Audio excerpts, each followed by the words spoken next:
नमस्ते बच्चों, मैथ और ब्रांड चैनल पर आपका स्वागत है। आशा करते हैं आप सभी स्वस्थ होंगे, मस्त होंगे, आपकी तैयारी जबरदस्त चल रही होगी। आज हम आपके लिए कक्षा 12 गणित का बहुत ही इंपॉर्टेंट प्रश्न बताएंगे जो हर साल बोर्ड के पेपर में पूछा जाता है और ये काफी इंपॉर्टेंट प्रश्न है। ये सदिश बीजगणित का महत्वपूर्ण प्रश्न है, हर साल आता है पेपर में। कक्षा 12 गणित का है। देखिए सवाल में कह रहा है समांतर चतुर्भुज का क्षेत्रफल ज्ञात कीजिए जिसकी संलग्न भुजाएं ए वेक्टर बराबर है 3i कैप प्लस जे कैप प्लस के 4k कैप और बी वेक्टर बराबर है आई कैप माइनस जे कैप प्लस के कैप है। देखो ऐसा होता है समांतर चतुर्भुज, ठीक है। ये समांतर चतुर्भुज है, ये वाली भुजा इसके समांतर है और ये वाली भुजा इसके समांतर है। जो ए वाली भुजा दी है ये मान ले रहे हैं ए वेक्टर है, ए वेक्टर, ठीक है।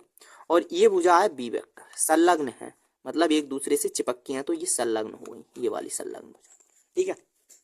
ये दे दी है और हमें इसका क्षेत्रफल निकालना है। तो हमें दिया है जो ए वेक्टर है वो बराबर है 3i कैप और प्लस की जे कैप और प्लस की 4k कैप, और जो बी वेक्टर है वो बराबर है आई कैप और माइनस की जे कैप और प्लस की के कैप की। तो हमें पहले निकालना है ए वेक्टर और सदिश गुणन बी वेक्टर, ठीक है। हमें इनका ए वेक्टर गुणा बी वेक्टर निकालना है। तो निकालने के लिए एक सदिश है हमारे पास ए 3i कैप प्लस की जे कैप और प्लस के 4k कैप और मल्टीप्लाई गुणा आई कैप माइनस जे कैप और प्लस की के कैप, ठीक है। देखो इसमें सारणिक में लगा के इसे हल करते हैं, ये तो आप जानते होंगे। ये आई कैप है और ये जे कैप है और ये क्या कैप के कैप है।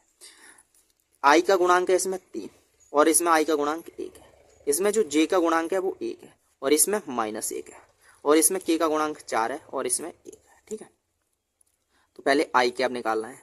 तो ये वाली पंक्ति, ये वाला स्तंभ और ये पंक्ति दबानी पड़ेगी, इसे और इसे छिपाना पड़ेगा। तो 1 की गुणा 1 में करना है, 1 एकम 1 और यहाँ माइनस का चिन्ह होता है माइनस 1 की गुणा 4 में, तो माइनस माइनस प्लस हो जाएंगे, 4 एकम 4।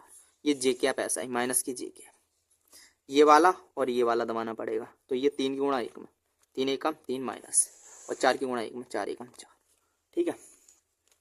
और प्लस के कैप, ठीक है। ये वाला स्तंभ और ये वाली पंक्ति दबानी पड़ेगी। तो 3 की गुणा -1 में, 3 एकम 3 और माइनस 1 की गुणा 1 में, 1 एकम। तो ये हो जाएंगे 5 आई कैप। और ये देखो ये माइनस का 1 बच रहा है तो यह माइनस पहले से, ये तो माइनस माइनस प्लस का जे कैप, 1 से गुणा करेंगे तो 1 ही जे कैप आएगा और इसमें माइनस के 4 के कैप, ठीक है। अब हमें निकालना है इनका परिमाण, मापांक इंटू ए वेक्टर गुणा बी वेक्टर का परिमाण निकालना है। तो फॉर्मूला होता है अंडर रूट में आई का गुणांक 5 का स्क्वायर, ठीक है, और जे का गुणांक प्लस 1 का स्क्वायर और प्लस के का गुणांक का स्क्वायर, आई के गुणांक का स्क्वायर जे प्लस के आई जे के गुणांक का स्क्वायर और प्लस के गुणांक का स्क्वायर -4 का स्क्वायर। तो ये 5 का वर्ग होता है 25 और प्लस 1 का वर्ग 1 और प्लस 4 का वर्ग 16, ठीक है। इन्हें जोड़ देंगे तो 25 में 1 जोड़ा 26, 26 में 16 जोड़ेंगे तो 42 और वर्गमूल में ये आ गया। और जो हमें निकालना है चतुर्भुज का क्षेत्रफल, समांतर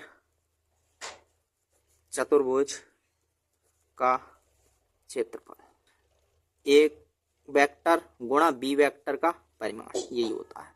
तो ये निकाला है तो अंडर रूट 42 और वर्ग इकाई, यही आपका आंसर होगा। अगर वीडियो पसंद आई हो तो वीडियो को लाइक, चैनल को सब्सक्राइब करें।